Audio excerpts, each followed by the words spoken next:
Ano ang itsura ng mundo bago dumating ang baha?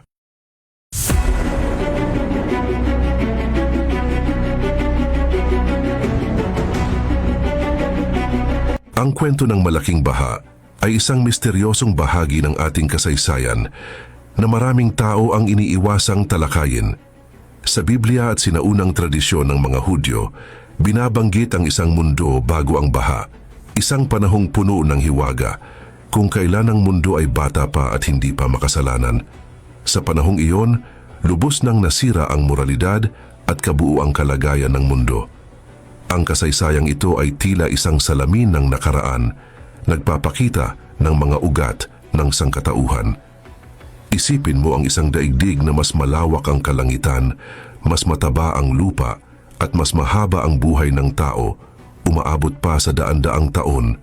Isang mundong puno ng walang hanggang posibilidad, ngunit may kaakibat ding malalaking hamon. Sa simula ng sibilisasyon, nagising ang kamalayan ng tao, kasabay ng pagsibol ng mga pangarap at adhikain. Umusbong ang mga bayan at kultura, lumawak ang kaalaman, ngunit kasabay nito ay lumaganap din ang katiwalian at moral na pagbagsak. Sa panahong ito nabuhay ang mga higanteng tinatawag na Nephilim, mga nilalang na may pambihirang lakas at misteryo na nag-iwan ng bakas sa kasaysayan. Habang lumalaganap ang kasamaan, nagningning ang isang ilaw ng pag-asa. Si Noah, isang taong matuwid at may matibay na pananampalataya. Sa gitna ng isang mundong palihis na sa landas ng katotohanan, siya ang naging sagisag ng hustisya at muling pagsisimula. Sa video na ito, pag-uusapan natin ang mundo bago ang malaking baha, pati na rin ang matinding katiwalian, kasalanan at mga kakaibang nilalang na umiiral noong panahong iyon. Siguraduhin mong tapusin ang video dahil sa dulo nito ay may malaking revelasyon na magpapabago ng iyong pananaw sa buhay. Ayon sa aklat ng Henesis, nagsimula ang sangkatauhan kay Adan at Eva. Sinundan ng mabilis na pagdami ng mga tao at ang unang paglaganap ng kasalanan. Bagamat nalaman natin ang kasalanang nagawa nina Adan at Eva sa hardin ng Eden, marami pa ring misteryo ang nananatiling lihim sa karamihan, nalalaman lamang ng mga mapanuri na nag-aaral ng Biblia at ng mga sinaunang sulatin ng mga Hudyo. Sinasabing sa panahong ito, ang mga fallen angels ay may kinalaman sa pagsasanib ng espiritual at material na mundo. Pinaniniwala ang nagpakita sila sa anyong tao at nagkaroon ng ugnayan sa mga kababaihan na nagdulot ng higit pang kasamaan. Sa banal na kasulatan, sinasabing ang unang lahi ng tao ay nagmula kay Adan sa pamamagitan ni Cain.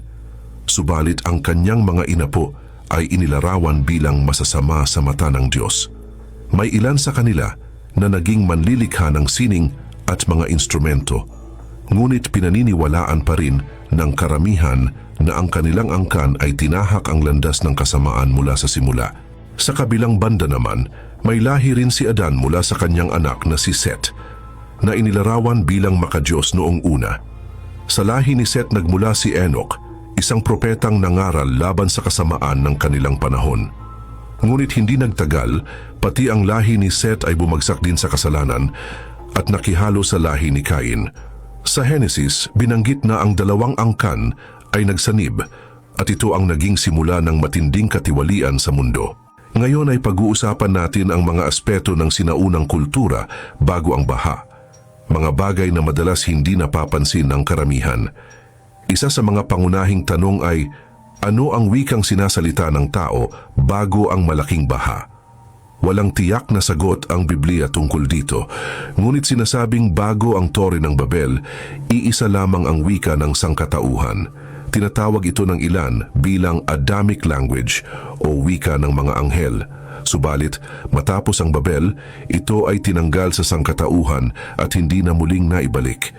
Isa pang natatanging katangian ng panahong ito ay ang pambihirang haba ng buhay ng tao. Karaniwan noon ang makakita ng taong may edad na 500, 700 o kahit 900 years old. Ang pinakamatandang nabuhay ayon sa Biblia ay si Methuselah na umabot ng 969 years. Ang pisikal na lakas ng mga tao noon ay higit na mas matibay kaysa sa kasalukuyang henerasyon. Subalit, hindi lamang mga tao ang may kakaibang katangian noon. May mga higanteng hayop din kabilang ang kinatatakutang Leviathan, isang dambuhalang nilalang sa dagat na inilarawan sa aklat ni Job. Ang Leviathan ay may matitigas na kaliskis na hindi nasasaktan ng kahit anong sandata at sinasabing may kakayahan pa itong bumuga ng apoy. Ayon sa mga sinaunang sulatin tulad ng aklat ni Enoch at Dead Sea Scrolls, ang mga fallen angels ay nagturo rin ng mahiwagang kaalaman sa mga tao. Sila ang nagturo ng mahika, panghuhula at iba pang okultismo na nagbigay daan sa lalong paglaganap ng kasalanan. Bukod pa rito, sila rin ang nagbigay ng kaalaman sa paggawa ng sandata na nagpasimula ng digmaan sa mundo bago ang baha. Dahil sa labis na kasamaan, nagpasya ang Diyos na lipulin ang mundo sa pamamagitan ng isang malaking baha. Bago ito maganap, nagbigay ng babala si Enoch.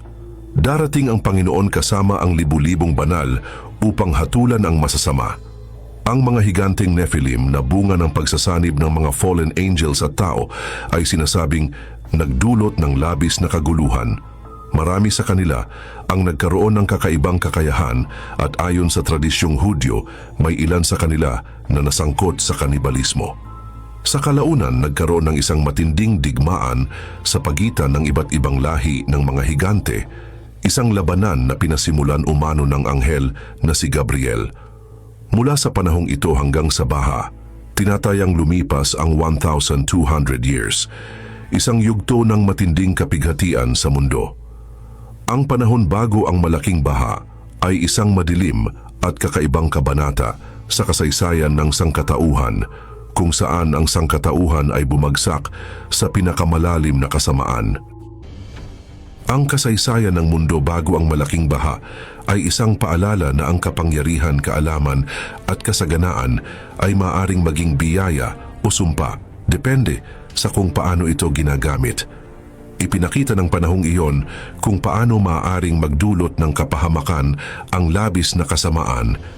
Ngunit kasabay nito ay ipinakita rin ang halaga ng pananampalataya at katapatan sa Diyos.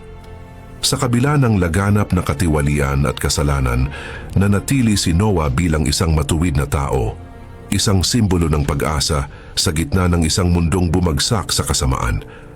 Ang kanyang kwento ay nagpapakita na gaano man kalalim ang kasalanan ng mundo, laging may pagkakataong bumalik sa tamang landas. Ang malaking baha ay hindi lamang isang kwento ng pagkawasak, kundi isang kwento ng bagong simula. Ipinapaalala nito sa atin na ang kasaysayan ay hindi lamang dapat tingnan bilang isang misteryo ng nakaraan, kundi bilang isang babala para sa hinaharap. Ano ang ating matutunan mula sa pagkakamali ng mga nauna sa atin?